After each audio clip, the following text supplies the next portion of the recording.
Mimi naitwa Omar Mjenga Kashera, NDC. Nimealikwa leo Arusha na SACCOS. Wana mkutano wao mkuu.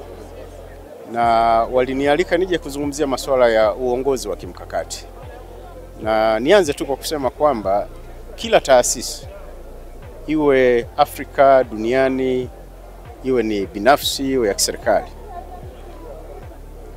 ili iweze kufanya kazi kwa kufanikiwa, lazima uwe na uongozi thabiti, uongozi kwa maana ya uongozi wa kimkakati ambao una maono kwamba tumetoka wapi, tuko wapi na tunaelekea wapi. Hilo la kwanza. Kwa hiyo kama hakuna uongozi bora wa kimkakati, usitegemee mafanikio katika taasisi hiyo. La pili ni kufanya kazi kwa uwazi. SACCOS hizi zinakusanya fedha nyingi sana za wanachama.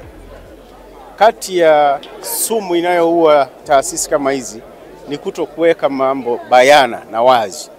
Kwa hiyo kuwe na uwazi, maamuzi yafanywe kwa pamoja. Kwa Kiingereza tunasema ni consultative decision making process. Lakini la tatu ni kufanya kazi kwa kuangalia malengo, the vision na mission ya taasisi ni nini.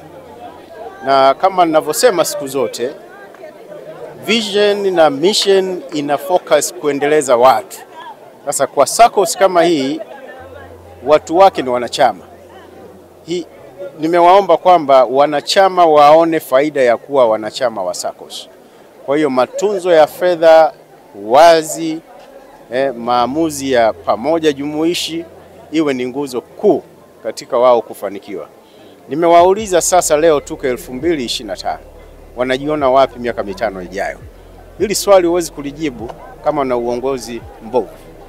Huwezi kulijibu kama huna viongozi wenye mikakati. Na kama hauna uongozi wa kimkakati. Nimewasihi sana, uongozi sio cheo, bali uongozi ni kutizama wale unaowaongoza wanataka nini. Cheo ni cha muda, lakini utaacha alama kwa uongozi ambao umekuwa nao, kwamba ni uongozi wa kimkakati na uongozi bora. Asante.